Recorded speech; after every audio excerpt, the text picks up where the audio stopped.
Gunnar et Romain, premier podcast en français de la série Les Sopranos sur Spotify.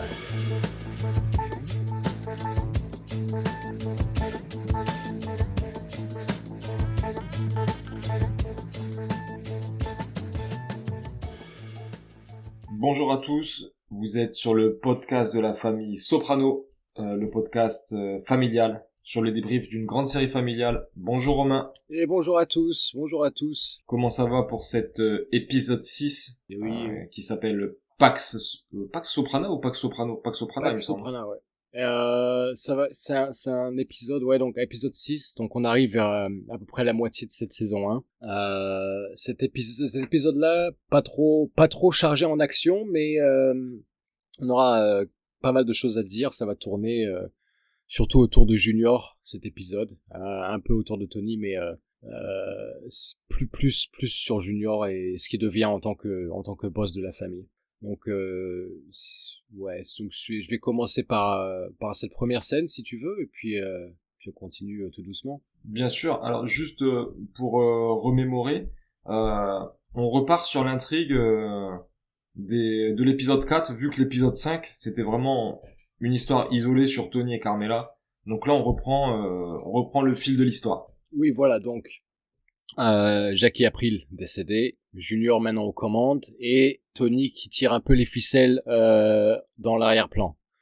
Donc ça va, on va se refocaliser un peu là-dessus. Donc la scène première de cet épisode. Donc Tony va re-rencontrer Vin Makazian, donc ce détective un peu à l'ancienne. Ils se donnent rendez-vous un peu dans une espèce de scierie, j'ai pas trop compris où ils sont, on dirait une espèce de scierie, un truc de bûcheron. Donc ils vont encore se rencontrer pour faire un nouveau bilan autour du docteur Melfi, pour essayer justement encore une fois de plus d'en savoir plus sur sa vie de tous les jours, ce qu'elle fait, quelle personne elle rencontre.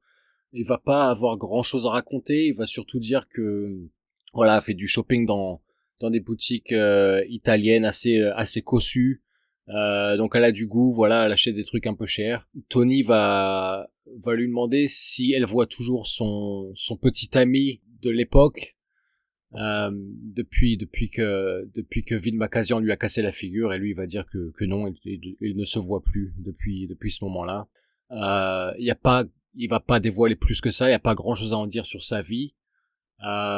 Tony va regarder Vin Makazian, et dans un état déplorable, il va lui donner les billets pour qu'il aille s'acheter un fer à repasser. Ça, c'est vrai que ouais, c'est pour ceux qui ont vu l'épisode. Vin Makazian, c'est vraiment le détective à l'ancienne, tu vois, mal rasé, déparpouillé, ouais, débraillé, voilà, il ressemble pas à grand chose, quoi, il est vraiment en fin de carrière. Et puis voilà, donc cette scène se finit un peu là-dessus.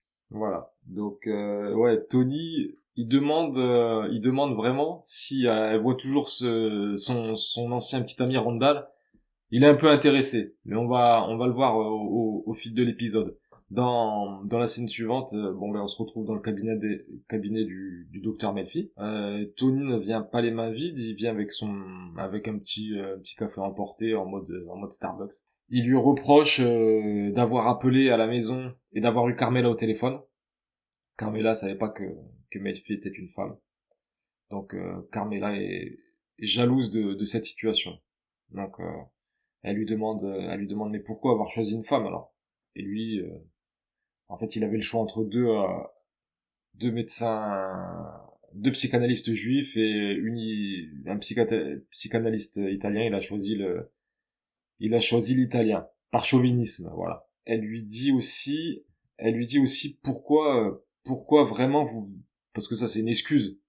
Elle lui a dit en fait vous avez choisi une femme parce qu'en fait il fait genre un transfert de toutes les femmes de sa vie sur Melfi. Oui, c'est ça. C'est ça en fait que je voulais expliquer avec mes mots, mais que malheureusement je pouvais pas faire. Voilà, c'était l'histoire du transfert, c'est ça. Comme elles sont toutes italiennes et que Melfi elle aussi a ses origines, lui voilà, il fait son transfert. Ouais, c'est exactement ça. Et aussi il lui demande aussi d'un air un peu intrigué pourquoi elle de son côté elle a accepté d'avoir Tony Soprano comme patient, parce qu'il dit que tout le monde flippe de lui et elle sourcille pas, quoi.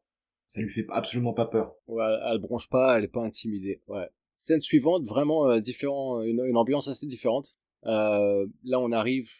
Alors, je sais pas où ça se passe exactement. Je sais pas si c'est au-dessus du Satrialé, j'en sais rien du tout. Enfin bref, on se retrouve dans une scène où Mikey et son associé vont passer à l'improviste à un jeu de poker organisé par Sammy, donc un associé de Tony, pour simplement aller tabasser Sammy, parce que lui ne paye pas qui que ce soit pour ce jeu de poker. Donc depuis en fait que Junior depuis que Junior a pris les commandes, Junior estime avoir un droit de taxe sur tout ce qui se fait en raison business. Donc là, ce jeu de poker, normalement, il devrait être taxé. Mais Sammy, lui, n'a donné d'argent à personne. Donc, Maki, lui, va le tabasser au sol, tout simplement, et va lui mettre des coups pour demander où est l'argent. Il y a d'autres personnes à cette partie de cartes, mais personne va broncher. Et Mikey va juste rappeler à tout le monde dans la salle que voilà, c'est Junior le patron maintenant, et que dès qu'il y a un jeu comme ça qui s'organise ou quoi que ce soit, il va falloir payer. Ouais, c'est ça. Et en plus, vraiment, le gars qui se fait tabasser, il parle de Jimmy Altieri. Genre en mode, voilà, on est dans la même équipe, ça sert à rien de me tabasser, voilà, limite, on paiera. Mais quand le nom de Jimmy Altieri est sorti, il aurait dû couper court, Ouais, c'est vrai. C'est un peu, il force un peu la main en parlant de Junior en fait. Voilà, c'est ça. Alors dans la scène suivante, on retrouve Junior pour la première fois dans cet épisode, à moitié à poil. Non, je plaisante. Il est dans il est chez son tailleur. Il est chez son tailleur parce que bon, il lui faut un nouveau costard, c'est le boss. Il va être intronisé, donc il faut qu'il soit vraiment au top au top de sa forme et au top de son style. Donc il discute avec son couturier et son couturier lui parle de son petit-fils qui est mort à cause de la drogue, non pas d'une overdose, mais il s'est suicidé parce que le petit était devenu fou. Euh, et des mecs comme Junior, des mecs à l'ancienne, la drogue, ils détestent ça. C'est vraiment un sale business et ça le met en rogne et tout. Et Mickey Palmis qui est avec eux, il est absolument pas fin, donc en fait il dit ah mais c'est votre petit-fils qui s'est jeté de je crois que c'était à Patterson Falls. Hein. Il s'est pris pour un oiseau, il est tombé, il s'est explosé la tête dans les rochers. Enfin, il dit ça devant son grand-père et tout, tu vois, c'est absolument malvenu. Tu vois. Ouais, les détails. Ouais, il épargne aucun détail. Ça fait vraiment de la peine pour ce monsieur Capri. Et donc Junior, ouais, il va vouloir venger la mort de son petit-fils Raphaël. Et ça, on y reviendra puisque ce sera continué un peu plus tard dans cet épisode. Là, Junior va rendre visite à Livia. Junior, en tant que nouveau boss, comme tu disais avant, voilà, il faut qu'il soit tiré à quatre épingles et tout ça. Donc là, il met du parfum. Apparemment, Livia lui dit, on dirait un parfum de pute, tout simplement. Voilà, elle a aucun filtre, Livia, aucun filtre. Elle va lui sortir sa cache. Mais Livia va lui dire que voilà, elle est quand même contente que ce soit lui le nouveau patron parce qu'il le mérite, qu'il a attendu beaucoup de temps pour devenir le boss de cette famille. Mais elle va le mettre en garde.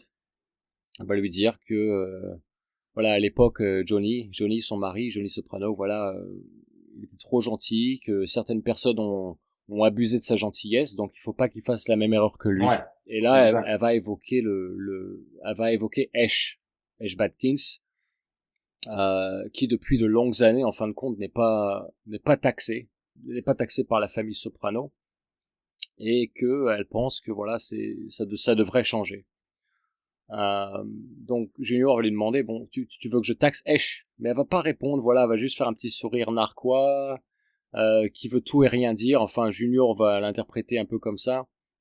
Et donc voilà, donc cette scène s'arrête un peu là-dessus. Et ouais, il lui dit non mais en fait ton fils parce que en fait Ash était beaucoup apprécié de Johnny et encore plus de Tony. Et en fait c'est Livia elle suggère ça uniquement pour casser les couilles à Tony. Ouais, mais c'est marrant, elle a quand même une bonne mémoire, une bonne mémoire, tu vois, Olivia. Elle se mêle quand même de détails, tu vois, de détails comme ça. Moi, ça me surprend beaucoup à chaque Donc la scène d'après, totalement aussi différente. On retrouve Tony qui est au lit chez Irina. Donc il est chez alors en anglais c'est une goumare, mais là c'est fois. Ouais, sa maîtresse. ouais sa copine, ouais, sa maîtresse, voilà, c'est ça que je cherchais. Donc elle veut stimuler Tony sexuellement, mais Tony à cause de ses cachets et tout, il arrive pas à avoir d'érection.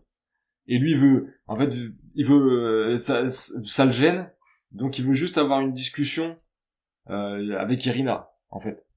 Et elle veut pas, tu vois. Elle se dit mais qu'est-ce qui t'arrive, tu vois. Et lui il dit bon ben écoute, si tu veux pas discuter, vas-y, je te file du blé, va te taper un gars. Et en plus il l'insulte de noms qui me font beaucoup rire, de poufias communiste et de réfugiés. Ouais, il va jusqu'au bout, ouais. Vraiment les insultes, vraiment c'est des insultes très américaines, c'est Ouais, le c'est le cliché, communiste ouais. quoi, c'est le pire du pire, tu peux pas faire pire. Et donc Ouais. en réponse à ça, elle va lui jeter une bougie qui va légèrement brûler Tony. Ouais. Ce qui m'a fait marrer aussi, c'est qu'il appelle son... Alors, en français, dans l'épisode, je sais pas s'il va le dire, mais avec ses problèmes d'érection, il va dire que son cannoli a des problèmes. Son cannelloni, le petit cannelloni de Cannelloni, ah Tony, ouais. voilà. Ouais, ça m'a bien fait rigoler, ça, hein. La petite touche italienne. C'est ça. Cette suivante, on va chez Satriel. Donc Christopher, ça commence sur Christopher cette scène, qui va se déplacer jusqu'à l'arrière-salle du Satrial pour rejoindre Tony, Pussy, Georgie, alors Georgie c'est le serveur du Bing, C'est ça. un peu le tenancier du Bing quand Tony n'est pas là. Donc ils vont tous se retrouver dans l'arrière-boutique où ils font une petite partie de poker bien sympathique entre amis. Christopher informe que Ash est dehors et qu'il veut lui parler en privé. Donc Tony va rejoindre Ash dehors. Et Ash va expliquer la situation. Il va dire que voilà, son oncle Junior veut commencer à taxer Ash. Et que Ash lui demande beaucoup d'argent, puisqu'il s'agit de 500 000 $. C'est beaucoup d'argent, 500 000 $. Donc c'est vraiment démesuré. Tony va lui dire, mais est-ce que t'as dit à Junior que mon père t'a jamais taxé parce qu'il te considérait comme un ami fidèle et comme un membre de la famille? Et Ash va dire, oui, mais Junior, c'est le boss maintenant, je peux pas me permettre de lui dire non. Mais si tu pouvais essayer de négocier quelque chose avec lui, ce serait sympa, quoi. 500 000 et 2% sur son chiffre d'affaires. Ouais.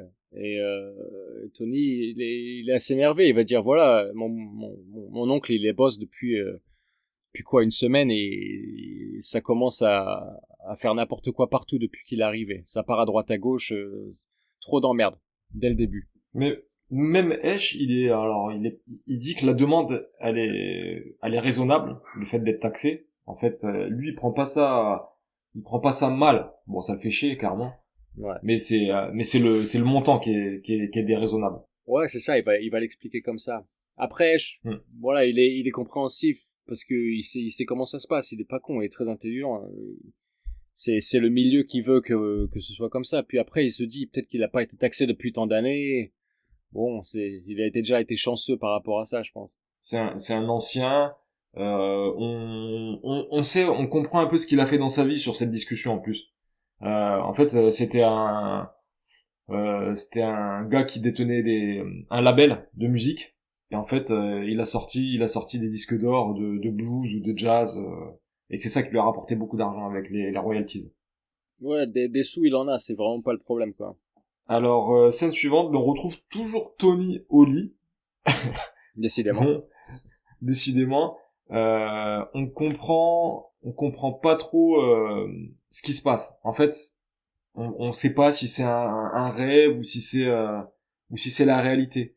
Il y a beaucoup de musique, une musique très forte, le fameux What Time Is It. Et en fait, Tony est au lit et on voit qu'il y a une femme qui est sur lui on comprend que c'est Irina, c'est la voix d'Irina, mais quand Tony lève la couette, et ben c'est le visage du docteur Melfi qui apparaît. Donc là on voit que que c'est complètement un rêve. Les rêves dans cette série, il y en aura beaucoup. Il y en aura beaucoup, beaucoup. C'est vraiment un truc où Chase il a beaucoup tapé dessus, et il y aura carrément des épisodes où ça sera totalement du rêve de A à Z. Ouais, c'est ça en fait. J'allais dire justement ça. Les rêves de Tony, c'est vraiment son subconscient à lui, et les rêves veulent dire beaucoup de choses. Donc scène suivante, on découvre un personnage très important dans la série. C'est Johnny Sax, John Sacrimony. Ouais. C'est le conseiller de la famille Lupertazzi, une des grandes familles mafieuses de New York. Et en fait, ils sont plus ou moins au même niveau avec Tony dans leur hiérarchie de famille. Et c'est deux personnes qui s'apprécient beaucoup. Donc ils sont en train de discuter. Et Tony parle de ses problèmes avec Junior.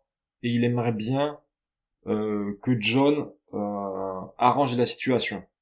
Voilà. Parce que la famille Soprano a d'excellentes relations avec la famille de New York. Et la famille de New York connaît très bien Ash. C'est aussi un de leurs amis. Donc il voudrait que John s'en occupe. Plutôt que ça soit Tony. Mais il fait ça évidemment dans son dos. Voilà. Ouais. Donc on comprend ensuite que c'est l'anniversaire de mariage de Tony et Carmela. Ils sont au resto. Carmela est complètement saoulée que Tony passe la moitié du repas à parlementer avec Johnny Sax. Le lendemain, on retrouve Tony au cabinet de Melfi.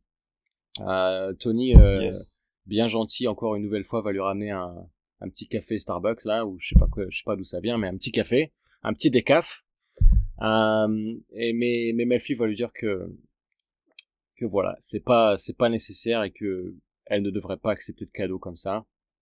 Ça fait pas partie du jeu. C'est pas éthique. Donc voilà, c'est pas éthique par rapport à sa profession. Donc c'est pas la peine de ramener plus de café à chaque fois qu'il vient. La discussion va être un peu interrompue. Le téléphone sonne. Donc Melfi va s'excuser, va dire que exceptionnellement elle a des ennuis, donc sa voiture est au garage, donc faut qu'elle réponde au téléphone. Elle a l'air un peu énervée au téléphone. Ça a pas l'air de lui convenir ce que le garage lui dit, donc dans ce qu'on en comprend, elle va demander une opinion secondaire dans un autre garage. Tony va juste écouter de loin, il va pas commenter ce qu'il vient d'écouter, mais il garde ça en tête pour l'instant. Mais ils vont revenir à discuter du problème de Tony qui est le Prozac. Tony va lui dire que voilà, il a quelques petits problèmes avec le Prozac, il a des effets secondaires. Donc il va pas le dire tout de suite ce qui est en train de se passer, il va pas parler de la libido tout de suite, mais bon, ils vont faire le point là-dessus, et puis Melfi va aborder le sujet en disant que c'est peut-être des problèmes de libido, et Tony va lui dire que oui, en effet, voilà, c'est ça, c'est exactement ça. Melfi va lui demander s'il a quand même des érections le matin, et Tony va lui dire que oui. Donc Melfi en déduit que ça vient pas du Prozac, ça vient d'autre chose. Mais alors ça vient de quoi? J'en sais rien. Pour l'instant, on n'en sait pas plus. Voilà, on finit cette scène où Tony aussi il est beaucoup il essaie d'amadouer Melfi, tu vois. Et là, à la fin, il la complimente sur son rire, il dit que vous avez un très joli rire et tout. Là, on voit le Tony, il est complètement, dans cet épisode, il est dans la séduction, euh, sur Melfi, en vrai. Il est que dans ça. Ouais, Ensuite, c'est subtil. ouais, c'est subtil. Ensuite, on finit cette scène, et on voit un camion Roche-Beaubois, s'il vous plaît. Le French Art de Vivre, là, on est bien représenté, la grande classe, attention. Donc un camion Roche-Beaubois, chez les Sopranos, c'est des meubles qui coûtent une blinde. et, euh, et en fait, Carmela, pour combler son vide un peu dans sa vie ou dans ses sentiments en ce moment, eh ben, elle compense en achetant, voilà, en achetant. Et ça fait péter des câbles à Tony, il la trouve trop dépensière. Petite scène, ouais, c'est une scène qui dure pas longtemps, hein, c'est juste Non. ça, mais ouais, donc Tony est un peu vénère. La scène d'après, on retourne à Satrial, où une petite rencontre est organisée avec Tony, Junior, Johnny Sack, Ash. Donc, ils sont tous là et on est là pour parler justement de la négociation pour que Ash paie moins de taxes. Bizarrement, tu vois, même si la demande était... tu vois, c'était Tony qui avait rencontré Johnny Sack au restaurant dans quelques scènes auparavant. Mais il va dire devant Junior qu'il est pas content que Ash soit parti se plaindre à Johnny Sack. Bizarrement, je sais pas s'il joue la comédie à ce moment-là. Non, il joue la comédie parce qu'en fait, il voulait pas que, comme il dit Ash, imagine, je serais venu te voir, Tony, à toi, ça aurait été un manque de respect pour Junior. Et c'est Johnny qui va dire, qui va faire une petite blague à Junior, on va dire en disant que même une mouche qui attaque Junior devrait payer les taxes. Junior veut taxer tout le monde. Mais à la fin du deal, ils vont se mettre d'accord sur un autre tarif. Au lieu de 500 000, Ash va réussir à descendre ça à 250 000, donc la moitié. Déjà que Junior avait déjà bien baissé sa propos et qui était à 300K, mais bon, voilà, comme il dit, négocier avec un juif c'est trop compliqué, va pour 250. Ah, c'est ça qu'il dit en français. En anglais c'est bien marrant aussi ce qu'il dit. Qu'est-ce qu'il dit? C'est faites attention à vos bits quand vous négociez avec les gens du désert. D'accord, ok. c'est marrant les traductions comme ça, c'est assez différent. Mais ça aujourd'hui, c'est compliqué à sortir, hein, franchement. Non, tu peux plus sortir ça, c'est fini. C'est un truc de fou. Les clichés comme ça sur les juifs et tout, c'est pas possible. C'est pas possible. donc Ash s'en sort plutôt pas mal. Donc dans la scène d'après, toujours dans un chez les Sopranos, on est encore dans un rêve, c'est une scène très brève où Tony il se lève pour aller pisser et en fait il voit Melfi dans sa douche. Bon, on la devine au début et après elle sort de la douche et je sais pas, je pense qu'à ce moment-là, il doit se réveiller. Ouais, c'est une scène courte. Après scène chez Irina, vu que Tony il est dans sa complète baisse de libido et ses problèmes d'érection, il suggère à Irina de s'habiller autrement, de se mettre plus en valeur, enfin peut-être pas plus en valeur, mais de s'habiller comme il dit plus professionnel. Alors professionnel, en fait, il entend juste de s'habiller juste comme Melfi, quoi. C'est mettre des tailleurs, voilà. En fait, il pense qu'à Melfi maintenant et il veut que sa maîtresse elle s'habille comme elle, pardon. J'aime bien ce qu'Irina va dire. Donc tu veux que je m'habille comme un homme, c'est ça? Ah oui, elle est bête, elle comprend rien. En fait, ouais, elle interprète tout du mauvais côté, ouais. La petite réfugiée, elle comprend que dalle. Elle comprend rien. Et ça le saoule, tu vois, il est saoulé. En fait, il va même dire la réflexion, il va dire, mais tout le monde autour de moi, c'est des débiles, en fait. Scène suivante. Là, on est la nuit chez Melfi. Ouais, on est la nuit chez Melfi. Melfi va entendre des bruits en face de chez elle. Donc, elle va regarder par la fenêtre, voir ce qui se passe. Et là, elle voit une voiture démarrer et partir en trombe. Alors moi, j'ai pas compris de quelle voiture il s'agit. Je sais pas si c'est la voiture d'un associé de Tony ou c'est sa voiture à elle. Je comprends pas bien à partir de ce moment-là de quelle voiture il s'agit. Moi, sur cette scène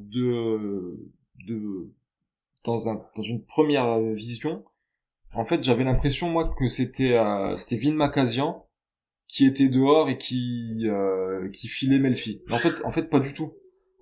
C'est Tony qui a envoyé des gars voler la voiture de Melfi, la réparer et la remettre chez elle. Ouais, c'est ce que j'avais compris aussi, mais en fait, ce qui m'avait fait douter, c'est la couleur de la voiture. Ah, j'ai pas fait attention. Parce que j'ai l'impression que c'est pas la même voiture.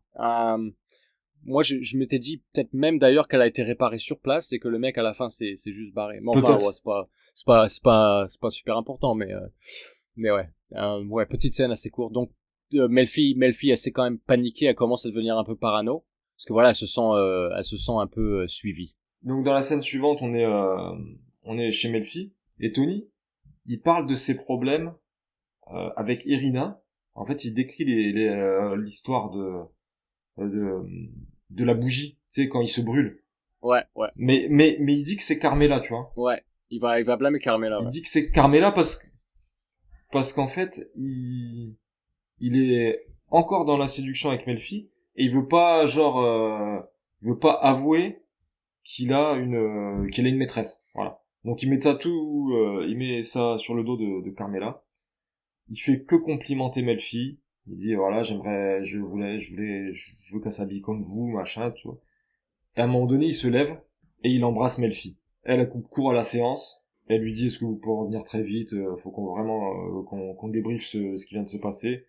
Et lui dit non, moi je suis pas dispo, on se voit mardi. Et il s'en va sans mal, sans opposition, il y a pas de clash. Non, il s'en va avec un petit sourire, il a pas l'air plus énervé que ça. Et peut-être un petit coup à son ego, mais bon, à part ça, pas grand chose, quoi. Mais en plus, il lui dit qu'il l'aime. Oui, je l'ai Oui, pas dit, mais oui. il dit qu'il pense qu'à elle, et qu'il ne veut qu'elle. Ouais, il est très honnête, hein. Il va tout balancer comme ça. Mais même Melfi a pas l'air, tu sais, elle a pas l'air offensée ou quoi que ce soit, tu vois. Elle est Non, assez, bah, assez mais compréhensive, je pense. je pense que pour des psychologues ou des psychanalystes, je pense il doit y avoir pas mal de patients qui sont pris de sentiments pour leur docteur. Donc elle, tu vois, je pense que c'est pour ça qu'elle est pas paniquée. Ouais, ouais, c'est possible. T'as peut-être raison, ouais. C'est possible. Donc, scène suivante, Mikey a finalement mis la main sur le dealer qui avait vendu de la drogue à Raphaël, le petit-fils du tailleur, au début d'épisode. C'est ça. Rusty Irish. C'est ça. Donc, il lui met la main dessus. Et ils vont l'emmener en balade. Lui et son associé, ils vont l'emmener en balade sur un pont très très haut, avec une espèce de rocher, de falaise jusqu'en bas. Qu'on a déjà vu dans la série. Oui, on a déjà vu ce pont-là. Hein. Je sais plus c'était dans quel épisode, mais c'est pas la première fois qu'on... Premier épisode, il me semble que c'était le pilote et où c'était Maafi, le mauvais payeur, oui. là, qui voulait que Ash et c'était qui? Ash et Silvio voulaient aller amener balader sur les rochers. C'est ça, ouais, c'était ça, c'était cet épisode-là. Donc là, Ouais. pareil, hein, il l'amène au bout du pont, voilà, et ils lui disent qu'ils vont le balancer et que s'il survit à la chute, Maki ne lui tirera pas dessus. Voilà. Donc il lui donne quand même une chance. Il lui donne quand même une chance. Donc Rusty évidemment va plaider pour sa vie, mais bon, connaissant Mikey et son potentiel pour tuer les gens, ça marchera pas. Donc ils vont le balancer du haut du pont et bon il va mourir, hein, il va mourir de cette chute. Et en s'en allant de cette scène de crime, ils vont rencontrer trois jeunes au bout du pont là-bas qui ont tout vu, qui sont tous témoins de ce qui vient de se passer, et Maki va acheter leur silence en balançant des billets. C'est ça. Ils vont donner des sous et puis voilà, et puis ils vont faire passer ça pour un suicide au lieu d'un meurtre. Mais là on voit dans cette scène la brutalité de Mike. En vrai, tu vois, c'est limite ça le fait marrer de faire ce qu'il a fait. Ouais, mais il est tout sourire aux lèvres, hein. Lui, il s'en bat les couilles. Mais oui, il a une bonne gueule, mais putain, mais tu vois la brutalité du gars. Il est sans pitié, ce mec. Il est vraiment sans pitié. Après, ouais, scène suivante, on retourne chez Satrial, où il y a tous les capots. Alors, on a Larry Boy Barézé, Jimmy Altieri et Ray Courteau, et bien sûr Tony, qui vont se plaindre des manières de Junior. En fait, le dealer, Rusty Irish, qui s'est fait balancer par un pont, c'était un bon gagneur pour Larry Boy Barézé. Alors même s'il était un dealer et tout, il lui faisait gagner beaucoup d'argent, surtout avec les paris, visiblement. C'est un excellent bookmaker. Et donc Larry Boy, ben, il a un homme en moins, un homme de qualité. Et Jimmy va aussi en profiter pour se plaindre de la partie de poker. Et tout le monde un peu se plaint visiblement de Junior, et limite ils disent que ouais, c'est Tony, c'est toi c'est ton oncle, tu nous l'as imposé. Et Tony leur dit non, on était tous d'accord, ok, c'est mon oncle, je vais aller lui parler. Ouais, là il rejette un peu la faute sur Tony, mais ouais, il va pas laisser passer ça, quoi. Ouais, comme tu dis, ils étaient tous d'accord pour que ce soit Junior qui soit boss. Ça les arrangeait bien puisque ils pensaient tous que voilà, le jour où il se passe un truc avec la police ou quoi que ce soit, c'est Junior qui prendra tout, quoi. Mais tu vois, dans cet épisode, on a l'impression, tu vois, que c'est un peu Tony qui est quand même... tu vois, on en parlait la dernière fois, de te dire, ouais, en fait, c'est moi qui vais diriger la famille. Tony disait ça, et que Junior, ça serait limite qu'une façade. Oui, c'est vrai. Mais tu vois, on voit que vraiment tous les capots, ils sont soudés entre eux, et on a l'impression vraiment que c'est Tony qui manigance un peu ses trucs, tu vois, dans le différent avec Ash, c'est lui qui était derrière tout ça, tu vois. Ouais. Quand il a fallu régler le problème, c'est lui qui a trouvé la solution, même s'il a pas dit que c'était lui, tu vois. Ouais, non, mais il fait quand même sa part des choses, hein. Après, Tony, je vais peut-être pas dire double jeu, mais c'est vrai que c'est pas facile, quoi. Il faut qu'il négocie beaucoup de choses de tous les côtés à la fois. Faut faire, ouais, il fait ce qu'il peut, quoi. Il fait ce qu'il peut. C'est un peu le porte-parole des capots, en vrai. Ouais, c'est ça. Il est dans ce rôle-là et franchement, c'est pas simple, quoi. C'est pas simple du tout. Avec son C'est nom, pas simple quoi. parce que c'est son oncle qui est le boss, et en plus d'être dans la famille criminelle, bah c'est son oncle, voilà. C'est vraiment un mec de sa famille. Donc, ça a fait réfléchir Tony et Tony se dit que Junior l'écoute pas trop en vrai. Donc, qui sait que Junior écoute le plus ou qui est vraiment à l'écoute, c'est Livia. Ouais. Donc Tony lui va rendre visite à Livia et va essayer de lui faire passer un message. Donc il va visiter sa mère. Il va venir avec une petite boîte alors en français je sais pas comment il l'appelle, en anglais il va une boîte de biscotti, voilà, italien, aux amandes. Ouais. Qui d'ailleurs n'est pas refusé par Livia. D'ailleurs je crois que c'est la première fois qu'elle accepte quelque chose avec presque le sourire. Ouais, grave. Et voilà, donc il se pose dans la chambre de Livia et Tony va dire qu'il s'inquiète pour Junior. Oui, exact. J'aime bien comment il amène ça. Ouais, il approche ça assez doucement. Il s'inquiète pour son oncle parce que voilà, il a peur que son oncle fasse trop d'erreurs stratégiques parce qu'il change trop de choses trop rapidement et que ça énerve certaines personnes et ça devient dur à gérer. Faut pas qu'il oublie qui sont ses vrais amis. C'est ça. Et Livia va lui dire mais pourquoi t'en parles pas à ton oncle directement? Il va dire ouais mais c'est pas facile machin et Livia va lui dire que elle veut rien avoir avec ces histoires. Tu vois, elle sait pas comment ce milieu-là fonctionne, elle y comprend rien, elle veut pas s'en mêler. Ce qui est vraiment ironique parce que elle sait exactement comment ça marche. En fait, elle veut juste pas aider Tony, quoi, c'est ça le truc. Mais ça va se terminer un peu là-dessus. Voilà, elle veut vraiment pas être dans le milieu de cette conversation de business ou de Junior ou quoi que ce soit. Elle se mêle des histoires pour Junior, en fait, parce que c'est elle qui a suggéré de taxer Ash, d'imposer Ash. Mais quand c'est Tony, par contre, elle dit ouais non mais moi ça c'est vos histoires, j'y connais rien, je veux pas être mêlé à ça. En fait, elle a un double discours. Ouais, elle est bizarre, Alors, scène suivante, on en était où? Ouais, on est à l'église avec le père Phil et Carmela. En fait, Carmela, elle est jalouse. Elle est jalouse de Melfi. Elle est encore plus jalouse que si c'était une maîtresse comme Irina. Ouais. Elle est jalouse de Melfi parce c'est une vraie femme qui a un savoir, qui gagne son argent honnêtement, qui a une belle situation. Et c'est ça qui l'a fait vriller en vrai, parce que c'est tout ce que Carmela n'est pas. Et donc elle est très très jalouse de Melfi. Ouais, ouais c'est exactement ça. Mais c'est une petite scène, il y a pas grand chose à dire après. Donc après on retourne dans le cabinet de Melfi. Tony il se plaint beaucoup de Carmela. Il se plaint de ses dépenses. Et en fait, je me suis trompé tout à l'heure, c'est dans cette scène où il dit qu'il l'aime, voilà. Je pensais que c'était dans la scène d'avant, mais c'est dans cette scène qu'il l'aime, qu'il pense tout le temps à elle, et voilà, qu'il l'embrasse. Alors, scène d'après, on a Tony Junior qui vont voir un petit match de baseball. C'est surtout un prétexte pour Tony pour parler à Junior, parce que...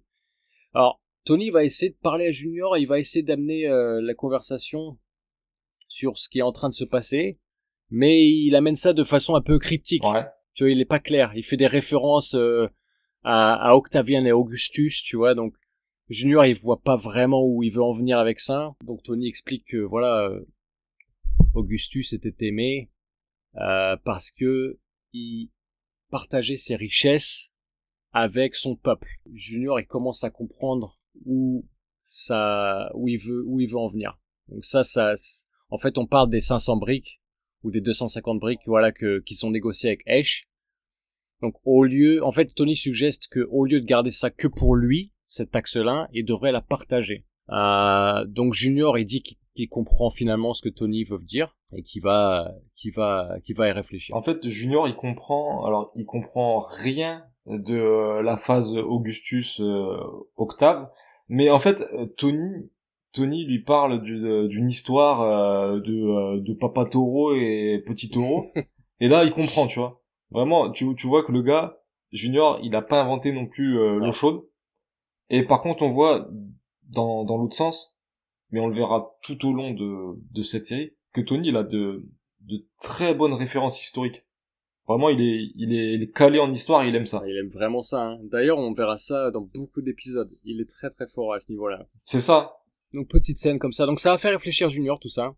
Donc là, ouais, on se retrouve alors, au début, je pensais que c'était un ranch, maintenant c'est un haras, parce que Ash a des chevaux. Et Tony le rejoint sur les lieux. Il parle de Junior, il parle un peu des chevaux. Voilà, Tony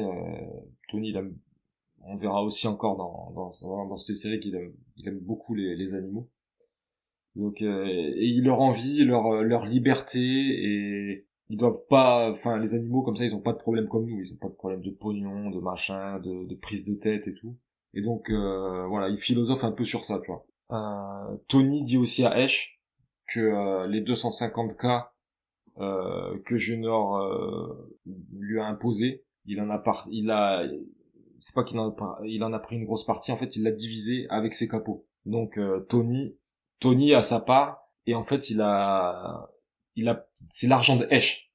C'est l'argent de Ash. Et Ash lui dit, ah ouais, bon ben voilà, c'est une belle petite journée de salaire que t'as eu et tout. et en fait, Tony le fait un peu mariner, il lui dit, ouais, ça me fait chier un peu, c'est ton oseille, mais bon, voilà. Et en fait, en rigolant, il met la main à la poche, il sort l'enveloppe et il lui rend sa part. C'est vraiment un acte d'amitié de fou. Moi, j'aime bien les petits commentaires de Tony à chaque fois par rapport à la religion de Ash, tu vois. Ouais, il lui dit, ouais, t'es pas espèce de vieux juif pour rien, ouais. Ouais. Je te jure. C'est toujours les commentaires comme ça dans cette série, ça me fait trop rigoler. Et moi, j'aime trop comment Ash, il regarde Tony, quand il lui parle de son pognon en mode, ouais, voilà, ça me ferait, tu vois qu'il attend, tu vois que Ash, il attend quand même, tu vois. Il est dans le doute, tu vois. Il sait pas ce qui va se passer. Il aimerait bien récupérer sa thune quand même, mais il veut pas aborder le sujet. Il veut que ça vienne de Tony, quoi. Ouais, c'est ça. Mais ouais, c'est bien, tu vois, par amitié, ouais, Tony, par respect et par amitié, va lui donner 50K. Parce que oui, bon, Junior avait partagé ça par 5 capots, donc donc bonne petite scène, j'ai bien aimé cette scène. Donc là, on arrive sur la scène finale, malgré tout, épisode plutôt court plutôt pauvre en contenu, j'ai envie de dire, comparé à d'autres épisodes. Donc on est déjà sur cette scène finale. Où tous les capots, les associés, se retrouvent, voilà, autour d'une table dans un petit restaurant, une salle assez privée, pour honorer, voilà, le rôle de Junior maintenant en tant que boss de famille. Donc Tony qui va faire un toast en son honneur, qui va dire que même s'il n'était pas son oncle, il serait quand même fier de l'appeler patron. Voilà, tu vois, donc là c'est voilà, donc un petit toast assez court. Et là, tout autour de cette table, on voit des serveurs qui commencent à servir du vin, du champagne, et tu vois que sur leurs uniformes, tu vois les petites caméras cachées, et en fait, c'est certainement tous des membres du FBI, et ils prennent tout le monde en photo. Toutes les personnes autour de la table sont prises en photo, et ils vont mettre un peu l'arbre de la famille à jour, en fin de compte. Qui fait quoi, quel rôle à quelle personne, tu vois. C'est ça. Mais c'est peut-être la première fois qu'on voit un peu qu'on voit la police dans la série, je crois. La police ou le FBI, j'entends. Ouais, la vraie police, quoi. Ouais. C'est la première fois qu'on les voit. Et moi, j'aime beaucoup cette scène parce que, bah, déjà, on voit tous les capots. Ce que j'aime, moi, c'est la musique derrière. La musique Ah, derrière, cette musique, elle est trop bien. C'est Paparazzi de Exhibit. Et c'est, en fait, j'en discutais avec un pote. Vraiment, il y a beaucoup de scènes où la musique, elle sublime justement les scènes. Ça leur donne de la puissance. Et bon, là, en plus, elle est bien nommée parce que elle s'appelle Paparazzi.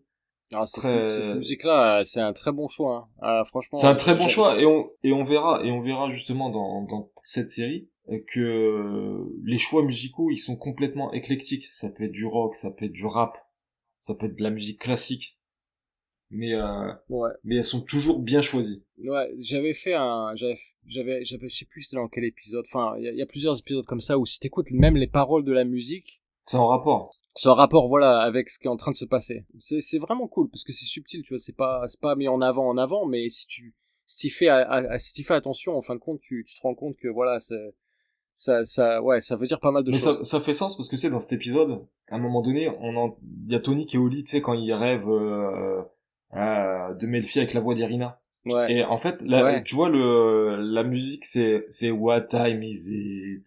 Ça fait que ça. Ouais. Et en fait, quand il parle de ses problèmes d'érection dans le cabinet de Melfi, il dit ça, c'est réglé comme une horloge. Tu vois, Et ouais. il y a toujours des liens, comme tu dis, dans les musiques. Ouais, ouais, les paroles, quand on regarde le Soprano, faut vraiment faire attention aux moindres détails de cette série, quoi. C'est que ça, il y a que du détail, mais c'est pour ça que c'est exceptionnel. Oui, c'est pour ça. En fait, t'as jamais fini d'en apprendre. Tu peux regarder cette série, je sais pas combien de fois, tu découvres toujours de nouvelles choses. C'est fou. C'est incroyable. C'est ça. Donc épisode assez plat. C'est clairement pour moi le moins bon épisode de ce qu'on a vu jusqu'à aujourd'hui, mais sans nul doute le prochain sera beaucoup mieux. Non, il était plat, il était calme. Ouais, il est pas mauvais dans sa conception, il est juste pauvre en contenu, quoi. Il y a pas grand chose dedans. Donc voilà, et on se retrouve semaine prochaine avec le débrief de l'épisode 7. Ah, l'épisode 7, ça sera certainement plus intéressant, je pense déjà. Donc c'est cool. On y arrive petit à petit. On espère que vous avez apprécié cet épisode 6, malgré tout, malgré que ce soit un épisode plutôt calme. On vous remercie de nous écouter. Alors, on a pas mal d'écoutes un peu partout. Maintenant, c'est surprenant d'ailleurs, des pays, j'aurais jamais pensé sincèrement qu'on aurait des écoutes là-bas, mais... J'ai vu qu'on avait eu une écoute en Tunisie. Ah ouais. Donc ça fait grave plaisir, voilà. Un peu partout. C'est sympa, hein. Franchement, c'est vraiment cool. Plus en plus d'écoute en tout cas. Donc ouais, on est super content et puis ouais, on vous retrouve la semaine prochaine pour l'épisode 7. Ça marche. Merci à tous. Merci à tous. Bonne journée. Ciao.